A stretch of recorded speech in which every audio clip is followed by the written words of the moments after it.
అండి ఈమెయిల్ ద్వారా నరసింహులు రాస్తున్నారు. గడపపై తుమ్మితే కొన్ని నీళ్లు పోయాలంటారు, ఎందుకు తెలియచేయగలరు అంటూ రాస్తున్నారు.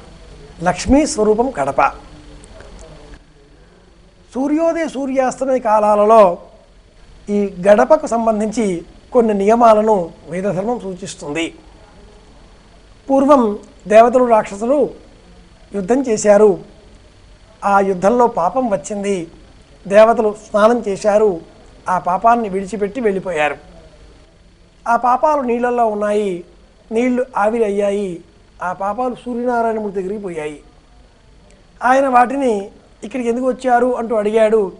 కిందికి వెళ్ళండి అన్నాడు. ఎక్కడికి వెళ్ళాలి అని అడిగితే, ఎవరైతే అర్థం తెలవకుండా మాట్లాడతారో వాళ్ళని ఆశ్రయించండి, ఎవరైతే ఊరికే వసపిట్టలాగా వాడుతూ ఉంటారో వాళ్ళని ఆశ్రయించండి, అన్నకు పెళ్లి కాకుండా ఎవడైనా తమ్ముడు పెళ్లి చేసుకుంటే వాడిని ఆశ్రయించండి, అక్కయ్యలకి చెల్లెళ్ళకి పెళ్లి చేయకుండా ఎవడైనా మగ పిల్లవాడు పెళ్లి చేసుకుంటే వాడిని ఆశ్రయించండి, ఎవరైనా హోమం చేసే సమయంలో స్వాహ అన్న శబ్దం లేనప్పుడు అందులో ఏవైనా వేస్తుంటారో అలాంటి వాళ్ళని ఆశ్రయించండి, గోవుని ఎవరైతే హింసిస్తారో అలాంటి వాళ్ళని ఆశ్రయించండి, తులసిని ఎవరైతే హింసిస్తారో అలాంటి వాళ్ళని ఆశ్రయించండి. ఇలా నియమాలు చెబుతూ గడప సాయంత్రం వేళన ఉదయం వేళన కడప పైన ఎవరైతే కూర్చుంటారో, కడప పైన తలపెట్టి నిద్రపోతారో వాళ్ళని ఆశ్రయించండి అన్నాడు.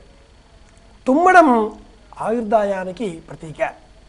తుమ్మే సమయంలో మన ఊపిరి నిమిషానికి 72 సార్లు కొట్టుకునేటటువంటిది అక్కడ 1 నిమిషం పాటు ఆగిపోతుంది. అలా తుమ్మడానికి మనం ప్రయత్నం చేసేటప్పుడు మన గుండె కొట్టుకునే వేగం మందగిస్తుంది. లక్ష్మీప్రదమైన ఈ గుమ్మం గడప పైన మనం నిలుచుని తుమ్ముతున్నాం. హిరణ్యకశ్యపుడి ఊపిరి ఈ గడప పైననే తీయబడింది. ఇంట్లోనూ బయట కాకుండా, ఉదయం సాయంత్రము కాకుండా, ఏ ఆయుధంతోనూ కాకుండా నాకు మరణం కావాలి అని వాడెవడో కోరుకుంటే శ్రీమన్నారాయణమూర్తి తథాస్తు అన్నాడు. సంభంలో పుట్టాడు. ఆ గడప పైన కూర్చున్నాడు.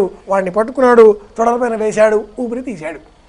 గడప పైన ఇలా మనం ఉండి మన గుండె కొట్టుకునే వేగంలో తేడా వచ్చినప్పుడు మనం మళ్ళీ బ్రతికి ఉండాలి. కనుక నీటిలోనే ఔషధం, నీరు వైద్యుడు, ఆప ఇద్వా ఉపేషజీహి అంటుంది. కనుక అలా కడప పైన మనం తుమ్మినప్పుడు నీటిని తీసుకువచ్చి ఆ గుమ్మం పై భాగంలో కొట్టాలి, శాంతింపచేయాలి. అలాగే తుమ్మగానే చిరంజీవ అని ఎవరో పక్కన ఉండేవాళ్ళు వెంటనే చిరంజీవ అని అడుగుతారు. మీ పేరేమిటి అని అడుగుతారు. మనం పేరు చెప్పుకోవాలి. ఓహో, ఈ పేరుతో ఈ శరీరం పొందాం కాబట్టి ఇంకా చాలా కాలం బతికి ఉండాలి. పెద్దవాళ్ళు ప్రతిదాన్ని ఇందుకే సంప్రదాయం ఇలా చెప్పారు, శాస్త్రం ఇలా విధించింది. ఇందుకోసమే నీళ్లు. హిరణ్యకశ్యపుడి కథ గుర్తు చేసుకోవడం కోసం నీళ్లు.